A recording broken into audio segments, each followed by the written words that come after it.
अस्सलाम वालेकुम friends, hope आप सब ठीक होंगे। चलो आज मैं आपको दिखाता हूँ जंगल में मंगल। इस्लामाबाद से बाराकाऊ के रास्ते से आप नथिया गली गए होंगे, लेकिन ये हरीपुर, फिर हवेलियाँ, फिर नथिया गली। तो यहाँ आपको पहाड़ों के लोगों की लाइफ और उसके बाद बहुत अच्छी अच्छी सीनरीज, लश माउंटेन्स, ये सब आपको देखने को मिलेगा इस व्लॉग में। हरीपुर से अगर आप वापस इस्लामाबाद की तरफ आओ और फिर नथिया गली जाओ तो तकरीबन आपको 3 घंटे लगते हैं। लेकिन हरीपुर से अगर आप हजारा मोटरवे पे चढ़ते हैं और फिर हवेलियां वाला रूट पकड़ के नथिया गली जाते हैं तो आपको तकरीबन 6 घंटे लगेंगे इस्लामाबाद पहुंचने में। ये जो सामने आपको पहाड़ दिख रहा है, हम इस पहाड़ के अंदर से जाएंगे। वैसे ज्यादा टाइम लगने की वजह भी यही है क्योंकि मोटरवे पे 30 किलोमीटर तकरीबन आपके 20 मिनट में खत्म हो जाते हैं, लेकिन पहाड़ी रास्ते के 30 किलोमीटर में 1 घंटा लगता है। टोल प्लाजा क्रॉस करने के बाद आप हजारा मोटरवे पे चढ़ जाते हैं और उसके बाद आगे थोड़ा सा आगे जाके आपने इंटरचेंज हवेलियां वाला पकड़ना है, हवेलियां एबटाबाद की तरफ। हवेलियां इंटरचेंज पकड़ने के बाद फिर आपकी सीनरीज शुरू हो जाती हैं, लश माउंटेन्स, छोटे छोटे से कस्बे हैं रास्ते में और इन कस्बों के नाम भी इंटरेस्टिंग है, धड़कन, दिल, चू वादी। अब हमारे सीधे हाथ पे हवेलियां और उल्टे हाथ पे एबटाबाद और यहाँ से हजारा मोटरवे खत्म हो जाएगा। यहाँ से सीधे हाथ पे जाने के बाद 2 रास्ते जाते हैं। एक सीधा रास्ता जाता है जो हवेलियां की तरफ जाएगा। हवेलियां की तरफ भी बहुत अच्छे अच्छे वाटरफॉल्स है, खास करके अम्ब्रेला वाटरफॉल। वहाँ हम कोई 3 महीने पहले गए थे, लेकिन अमेजिंग है, अमेजिंग। हाइकिंग भी आपको मिलेगी वहाँ पे और कुछ इस तरह के पहाड़ है वहाँ पे। ये देखो, आप ऐसा लगता है कि पहाड़ पे कोई मशरूम से बने हुए पड़े और उनमें से जब पानी नीचे गिरता है तो हल्की हल्की बूंदाबांदी भी होती है, इसीलिए इसको अम्ब्रेला वाटरफॉल कहा जाता है। अच्छा, यहाँ से वैसे हम सीधे हाथ पे जाते तो हवेलियाँ था, अब जिस तरफ हम जा रहे हैं ये नथिया गली रास्ता जाता। थोड़ी देर के लिए हम रुके थे रास्ते में, जस्ट टू फील द सुकून। नथिया गली जाने का वैसे हमारा कोई ऐसा प्लान नहीं था। हरीपुर में गया था मीटिंग के लिए और फिर उस मीटिंग में मैं फेडअप हो गया। फेडअप होने के बाद मैंने सोचा कि चलो थोड़ा सुकून करते हैं। यहाँ पे कुछ कुछ सीनरीज आपको ऐसी दिखने को मिलती हैं जैसे कि वो सामने वाला पहाड़ है, तो आपको समझ नहीं आता कि लैंडस्लाइडिंग की वजह से है या ये पहाड़ था ही ऐसे। तो अगर आप लोगों को पता हो तो प्लीज़ कमेंट्स में मुझे बताएं। मैं अक्सर जब भी पहाड़ों में जाता हूँ तो मैं सोचता हूँ कि इन पहाड़ी लोगों की लाइफ कैसी होगी, क्या उनकी ज़िंदगी में भी हमारे जैसे टेंशन होते होंगे कि ये करना है, वो करना है, सक्सेस की तरफ भागना है, बिजली के बिल भरने हैं, वोट देने हैं, एक्सेट्रा, ये सारी चीज़ें। वैसे आप इस इलाके में जाओ तो हमें, जो हम शहरी लोग हैं, हमें तो पीसफुल दिखता है, लेकिन उनके लिए सब नॉर्मल होगा और शायद वो लोग खुद इन इलाकों से बाहर आके शहर में रहना चाह रहे हो।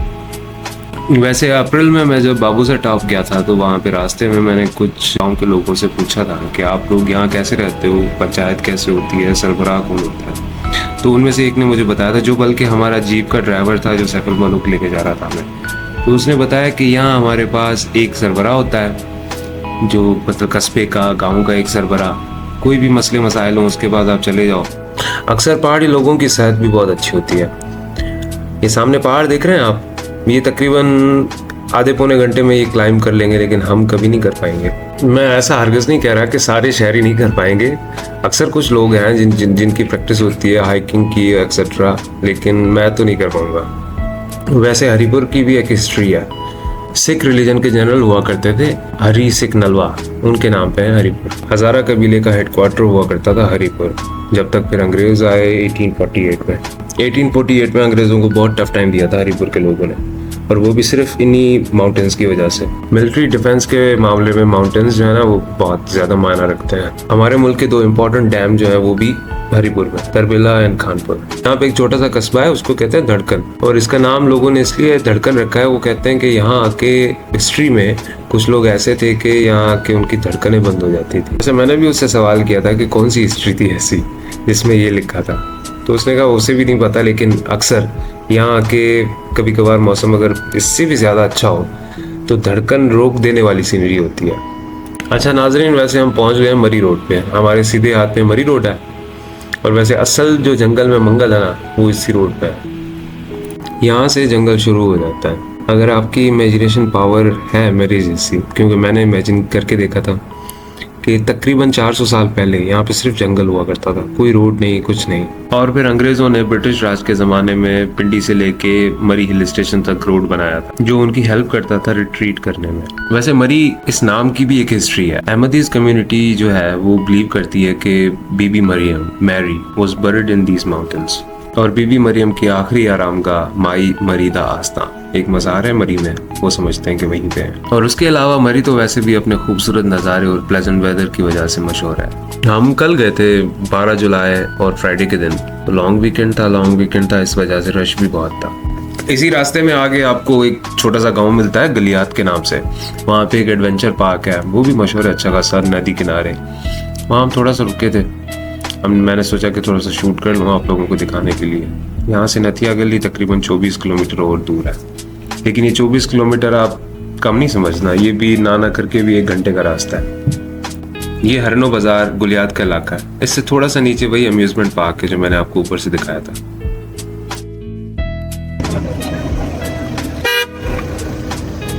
यहाँ से नथिया गली अभी भी 16 किलोमीटर है। अच्छा, उस अम्यूजमेंट पार्क के बाद 2 रोड थे, एक रोड ऊपर जाता है अल्पाइन रिजॉर्ट की तरफ और एक नीचे।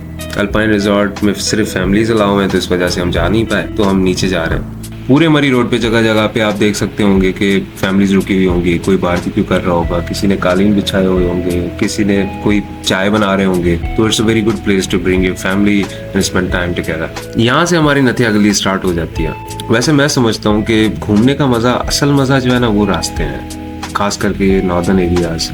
ठीक है, आप कहीं रह लेते हो, आप सुबह उठ के आसपास की सीनरी देख लेते हो, कहीं चाय पी लेते हो, लेकिन असल जो आपको मज़ा आता है ना, वो ट्रैवलिंग का रास्ते में ही आता है। खास करके मेरी एक वीडियो है, आप मेरे चैनल पे देख सकते हैं, night view of Babusar top road. तो मज़ा तो वही है ना कि ग्लेशियर है आसपास, आप शार बह रहे हैं, आप 2-3 बंदे हो गाड़ी में, सब चुप, स्लो कोई रोमांटिक सा गाना चल रहा है और आप जा रहे हो और आसपास अंधेरा ही अंधेरा, सिर्फ आपकी हेडलाइट्स की लाइट होगी। लिंक दे देता हूँ मैं इस वीडियो में, देख लेना, आप भी पसंद आएगा आपको। These are the one of the most amazing views. रुक के यहाँ पे चाय बनानी चाहिए आपको अगर आप फैमिली के साथ हैं। यहाँ पे वैसे गवर्नमेंट ने कुछ शेड्स भी बनाए हुए हैं, आप बैठ सकते हैं वहाँ पे। वैसे मानना तो चाहिए हमें कि गवर्नमेंट ने काम किया है इन रास्तों पे। 3 घंटे की ड्राइव के बाद हम यहाँ रुके, हमने कड़क सी चाय पी और सीनरी को एंजॉय किया। लोग इन जगहों पे रुक के नीचे बारबेक्यू भी करते हैं। रास्ते में आप यहीं से कालीन लेके वहाँ बैठ सकते हो, गप्पे मार सकते हो। वो देखो 2 चाचा बैठे हुए हैं। यहाँ से कालीन किराए पे भी मिल जाता है और ख़रीद भी सकते हो आप। नथिया गली के खूबसूरत मनाजर के साथ साथ आपको ये शैतान बंदर भी दिखेंगे। रास्ते में जो बंदर आपको मिलेंगे उनको भी आदत होगी इंसानों की। ये आप देख सकते हैं कि एक छोटा सा मंकी है, क्यूट सा, उसकी मम्मा उसके साथ हैं शायद।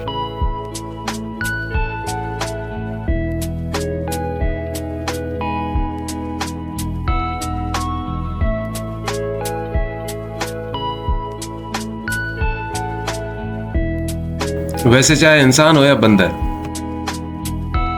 औलाद से उतना ही प्यार होता है, नहीं? गाड़ियों के पीछे वैसे अक्सर अच्छी चीजें लिखी होती हैं। इस गाड़ी के पीछे लिखा हुआ है वफात तेरे बस की बात नहीं। और अक्सर आप पेशावर जाओ ना, तो पेशावर रक्शे के पीछे लिखे होते हैं सारे ट्रैफिक पुलिस के रूल्स। वैसे ये अच्छी प्रैक्टिस है, क्योंकि रक्शे के पीछे अगर लिखा होगा ना, तो लोग कम से कम पढ़ेंगे तो सही।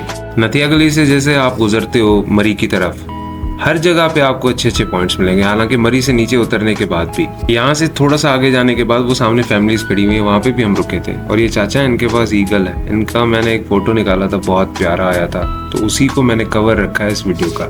वैसे इन चाचा से मैंने थोड़ी बात भी की थी। क्या हिसाब है इसका? इसका कोई हिसाब नहीं होता। फोटो निकालते हो आप? जी हाँ। कितने रुपए लेते हैं आप फोटो के? फोटो के कितने रुपए लेते हैं आप? कोई पैसे नहीं देते। कोई पैसे नहीं देता? नहीं। क्यों? देते नहीं है, जो दे देता है ले लेते हैं, जो नहीं देता नहीं देते।